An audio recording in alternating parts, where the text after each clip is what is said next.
পড়ালেখাটাও same জিনিস। তুমি পড়ালেখা করতেছো কারণ তুমি মধ্যবিত্তের একটা ছেলে, তুমি মধ্যবিত্ত একটা ছেলে, তুমি মধ্যবিত্ত একটা মেয়ে। তোমাকে প্রাইভেটে পড়ানোর অ্যাবিলিটি তোমার বাবা মার নাই। এন্ড তোমাকে ফিউচারে তুমি কি করবা, তোমার ফিউচার একটা পর্যন্ত 20, 25, 30 বছর পর চালানোর অ্যাবিলিটি তোমার বাবা মার নাই।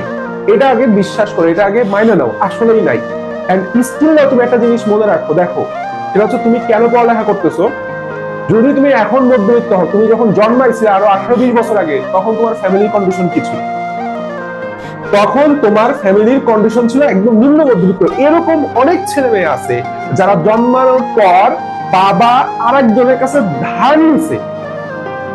তোমার জন্মের পর তোমার তোমার খরচ, তোমার মার খরচ চালাইতে যায় একজন পিতা, একজন বাবা আর একজনের কাছে যে ধার নিছে, যে ভাই আমার এই অবস্থা, আমার ছেলে হয়েছে, আমার মেয়ে হয়েছে, আমার আসলে পকেটে টাকা নেই, আমার 10-20 হাজার টাকা দেন আপনার, আমি আমার শেষে 2 মাস পর দিয়ে দিব। তুমি ভাবতে পারো এটা কতটা লজ্জাজনক, কতটা অপমানজনক একজন এজ এ ম্যান একজনের কাছে যায় টাকা পাওয়া যায়, আমার পকেটে টাকা নাই।